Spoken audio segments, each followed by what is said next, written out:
दहेज कभी खुशियों की गारंटी नहीं दे सकता। एक सुंदर सी कन्या अनामिका कॉलेज में अपना ग्रेजुएशन पूरा करती है।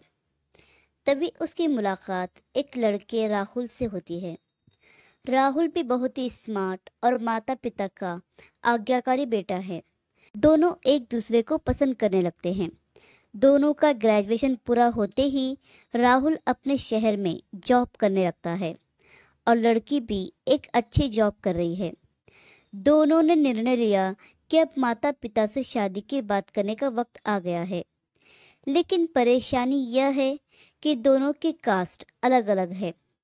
राहुल के समाज में दहेज बहुत ज़रूरी है, जो कि नकद में होता है।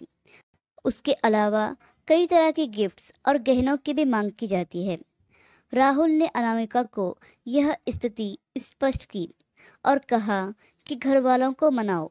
अगर तुम सभी मांगे पूरी करवाती हो तो मेरे माता पिता तुम्हें पलकों पर बिठाएंगे। अनामिका ने अपने माता पिता से यह बात कही। अनामिका के माता पिता को यह बात पसंद नहीं थी, पर अनामिका की जिद थी कि अगर मुझे दहेज दोगे तो मेरी इज्जत बढ़ेगी। अनामिका के माता पिता सक्षम भी थे। बिना मांगे भी अनामिका को बहुत कुछ दे सकते थे, पर उन्हें इस तरह दहेज की मांग करने वाले लोग पसंद नहीं आ रहे थे। लेकिन माता पिता अनामिका की खुशी चाहते थे। उन्हें यह डर था कि कहीं उनकी बेटी ये ना सोचे कि वे अपनी बेटी को कुछ देना ही नहीं चाहते। इसलिए उन्होंने सभी शर्तें मानी। शादी में राहुल को कार, फ्लैट, फर्नीचर के साथ 50 लाख नकद दिए गए। साथ ही अनामिका को गहने भी दिए गए और सभी रिश्तेदारों को गिफ्ट्स और कपड़े भी दिए गए। शादी बहुत धूमधाम से की गई, कोई कमी नहीं छोड़ी गई। अनामिका को मन ही मन यह गुमान था कि कास्ट अलग होने के बावजूद माता पिता ने उसकी शादी ससुराल के हिसाब से की। अनामिका को विश्वास था कि उसे बेटी बनाकर रखा जाएगा। उसे वही प्यार दिया जाएगा जो उसके माता पिता ने दिया, क्योंकि उसने अपने ससुराल का मान रखा है। अनामिका ने अपने घर से ससुराल विदा ली। ससुराल में बहुत ज्यादा पर्दा प्रथा थी। बहू को मनचाहा खाने तक की भी स्वतंत्रता नहीं थी। कितनी भी भूख क्यों ना हो, घर की बहू सबके खाने के बाद ही खाएगी। यहाँ तक कि उसे घर के पुरुषों के सामने बैठने तक की भी इजाजत नहीं थी। अनामिका ने इस बात पर ऐतराज दिखाया, पर उसकी किसी ने ना सुनी। राहुल ने भी यह बोलकर मुंह फेर लिया कि यह तो परंपरा है। अनामिका को जो गुमान था वो धरा का धरा रह गया। उसे अपने माता पिता की बात याद आई। जब उन्होंने समझाया था तो वह उनसे बहुत लड़ी थी। उसने ससुराल में बात करने का फैसला किया। अनामिका ने अपने सास ससुर और पति से बात की, लेकिन उन्होंने नहीं सुनी।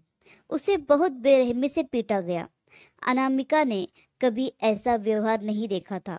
उसे जिस लाए हुए दहेज पर घमंड था वह चूर चूर हो गया था। अनामिका को माता पिता से बात करने भी शर्म महसूस हो रही थी और इसी कश्मकश में एक दिन अनामिका ने अपने आप को ख़त्म कर दिया। माता पिता को जब यह पता चला तो उन्हें अपनी गलती का एहसास हुआ कि वक्त रहते समझा दिया होता तो बेटी साथ होती। जो लोग दहेज पर बेटे की शादी करते हैं उनकी सोच हर तरह से छोटी ही होती है। जो बेटे को नीलाम कर सकते हैं वो किसी और की बेटी को कैसे अपनी बेटी बना सकते हैं। दहेज कभी खुशियों की चाबी नहीं बन सकता। यह बात सभी को समझनी होगी। इस दहेज प्रथा की कहानी में आपने पढ़ा होगा कि माता पिता ही नहीं, लड़की की सोच भी दहेज की सपोर्ट कर रही थी। कई बार लड़कियों को दहेज का गुमान हो जाता है, पर जो लोग लोभी होते हैं वो कभी अच्छे नहीं हो सकते। यह बात सबको समझने की जरूरत है। कहानियां जीवन में बहुत मायने रखती हैं। कई बार बड़ी से बड़ी डिग्री भी ज्ञान नहीं देती। एक छोटी सी कहानी जीवन बदल देती है। शिक्षाप्रद कहानी को आधार बनाकर अपने बच्चों को जीवन का सच्चा ज्ञान दें। आशा करती हूँ कि कहानी आपको पसंद आई होगी। कहानी पसंद आई तो लाइक, सब्सक्राइब और शेयर करना बिल्कुल भी ना भूलिए। और हाँ, बेल आइकन को ज़रूर प्रेस कीजिए। धन्यवाद।